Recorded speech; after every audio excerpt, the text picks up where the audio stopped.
Greetings to our international viewers, and thank you for joining us once again for our daily English news edition. As usual, I'm Daniel Cook, your host, Monday through Saturday at 6 p.m. At the height of the debate over the serious economic problems in Albania, some of the plans of the Ministry of Economy do not seem to have the health of the economy as a top priority. The Ministry of Economic Development and Trade has been awarded one of the biggest funds in the 2016 budget at 2.7 billion lek, which is 42.7% more than in 2015. This year's budget for the Ministry of Economy was 1.9 billion lek, but the question is arising of how this money is to be used. The Ministry of Economic Development has planned to invest 1.8 billion lek. Of this amount, 55.4 million will be used for research projects like the development of spas in the thermal areas that will cost 14 million lek, a project study for the potential investments in Albania, which will cost 6 million lek, and for supporting women's entrepreneurship with a cost of 10 million lek. They will use 3 million lek to create a portal for tourism and an additional amount for business training and preventing system security breaches. Around 28.5 million lek will go to office and computer equipment, and 6 million will go toward reconstructing the premises of the ministry. The ministry has decided to install a new security camera system that will cost 3 million lek. Significant investments are also predicted for information systems in 2016. The system for the administration and data management of free economic zones will cost 25 million new lek to the state budget. An online system for concessions will cost 11 million new lek, and 5 million new lek will be used for the management of funds through an electronic module. Another 6 million has been set aside for publication in international journals. The ministry has provided for the purchase of 4 new vehicles, which will cost a total of 10 million new lek. In short, it would be difficult for even an expert to paint all these expenditures as being for the service of the citizens.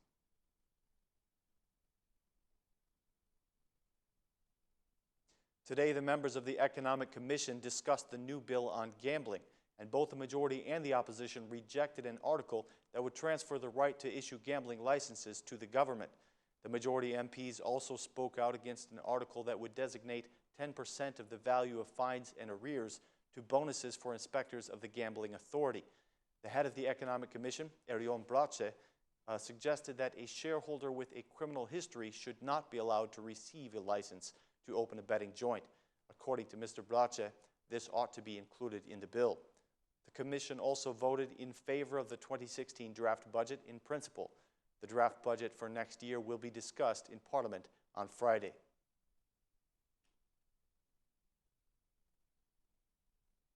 The Democratic Party has presented the fiscal package drafted by the opposition experts to various representatives of the business sector. The Democratic chairman, Lulzim Basha, promised a VAT reduction from 20% down to 15% and the return of a flat rate tax, which according to him will be the lowest in the region. He said, "The reduction of the VAT to 15% will bring hope to the entrepreneurs, helping them to get out of this crisis." Basha announced that, supported by the businesses, he will appeal the law on tax procedures to the Constitutional Court. The head of the Chamber of Industry and Commerce, Nikolin Yakai, has rejected some of the proposals of the Democratic Party, such as the fiscal stamp for small businesses. Mr. Yakai says that the package presented by the Democrats does not reflect the recommendations of the business sector. The Democratic chairman spoke out against the penalties of the government, especially prison time for business owners. According to Basha, the toughening of measures against small businesses is actually an attempt to distract attention from the informality in big businesses.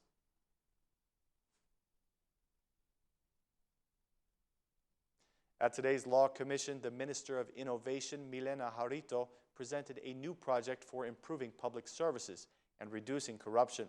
The project was made possible by a loan of 29 million euro given by the International Bank for Reconstruction and Development. The opposition MPs who were present at the Commission rejected the project, saying that all the efforts to digitize procedures for the citizens have failed. The Democratic MP, Oerd Bulukbashi, claimed that this is because of the corruption that exists in the public administration. On the other side, the head of the SMI parliamentary group, Petri Vasili, praised the project and encouraged the opposition to vote for the agreement. In the end, the agreement to borrow 29 million euro from the IBRD was adopted with only the votes of the majority.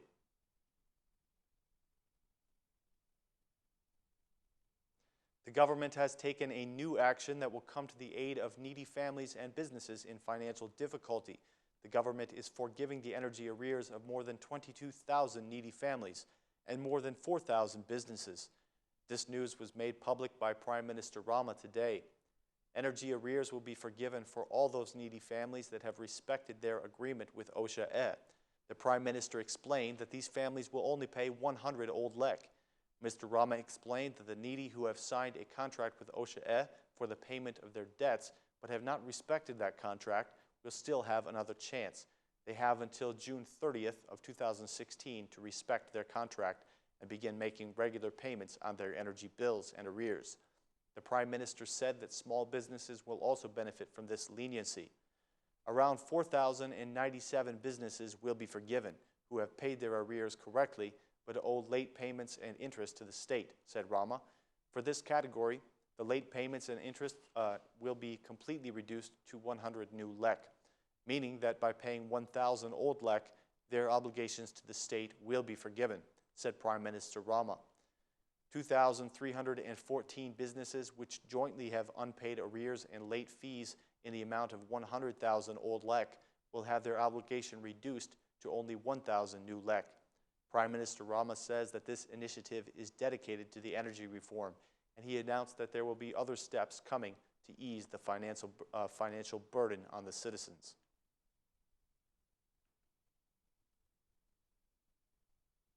The U.S. Secretary of State John Kerry arrived in Kosovo today and issued a clear message in a joint press conference with Prime Minister Isa Mustafa.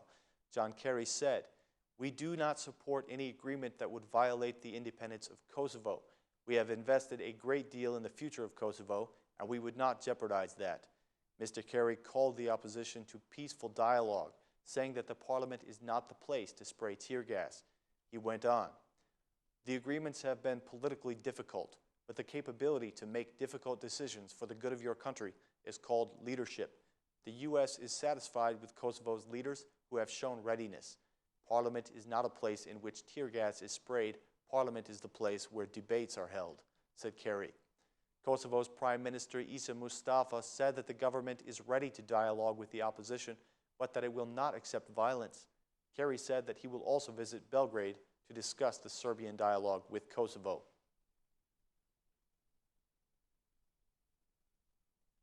The ambassador of Slovenia participated today in a public consultation on the justice reform, where she said that the reform should return the citizens' trust in their magistrates.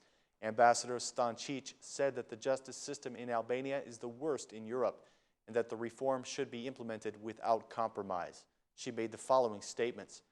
"The reform has begun and a huge amount of work has been done so far, but the most important and the most difficult part is still ahead, and that is the implementation of the reform. A few weeks ago, the European Commission published the annual report on Albania. The adoption of a comprehensive justice reform is among the fundamental conditions for the opening of EU negotiations. All international reports, those from the EC and from the EU, clearly state what Albanians already know themselves, and that is that the justice system is among the worst in Europe, if not the worst, and it needs radical change.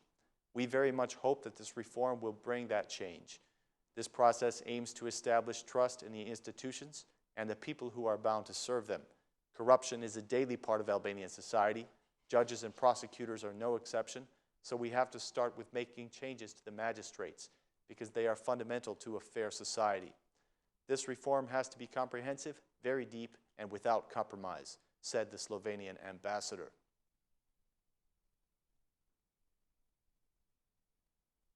Thanks once again for choosing our channel for your daily updates in English. Please check back again at the same time tomorrow. Thanks and good night.